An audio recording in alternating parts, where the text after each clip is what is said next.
پاکستان کی معروف گلوکارہ آئمہ بیگ نے انکشاف کیا ہے کہ وہ اس قدر ڈپریشن کا شکار ہو گئی تھیں کہ ایک بار خودکشی کرنے کی کوشش بھی کی تھی۔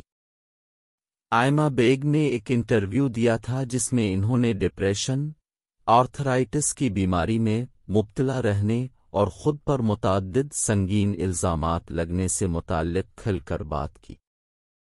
آئمہ بیگ نے اپنی والد کے انتقال سے متعلق گفتگو کرتے ہوئے کہا کہ میری والدہ کا انتقال کینسر سے ہوا۔ ہمیں اس وقت کینسر کی تشخیص کا علم ہوا جب وہ تیسرے درجے تک پہنچ چکا تھا۔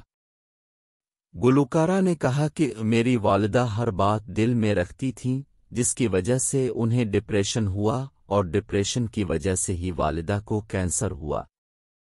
دوران انٹرویو آئمہ بیگ نے اپنے ڈپریشن پر کھل کر بات کرتے ہوئے کہا کہ ہمارے یہاں لوگ ڈپریشن کو بیماری ہی نہیں سمجھتے اور نہ ہی اس پر بات کرتے ہیں، جبکہ اصل میں ڈپریشن ہی تمام بیماریوں کی جڑ ہے۔ انہوں نے کہا کہ میں کم عمری میں ہی آرتھرائٹس کی بیماری کا شکار ہو گئی تھی۔ جب میں نے ڈاکٹر سے وجہ پوچھی تو ڈاکٹر نے بتایا کہ میری جینز میں یہ بیماری تھی، اور والدہ کے انتقال کے بعد ڈپریشن کی وجہ سے یہ بیماری ابھر کر سامنے آئی۔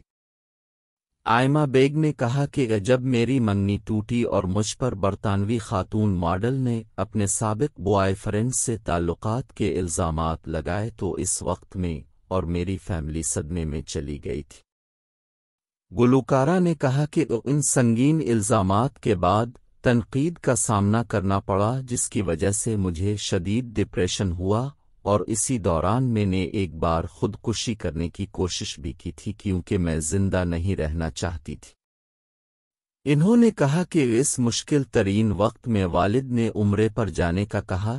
عمرے کی ادائیگی کے دوران احساس ہوا کہ بے شک لوگ مجھ سے نفرت کرتے ہیں لیکن میرا رب مجھ سے محبت کرتا ہے۔ آئمہ بیگ نے مزید کہا کہ عمرہ کرنے کے بعد سکون ملا اور ڈپریشن بھی ختم ہوا۔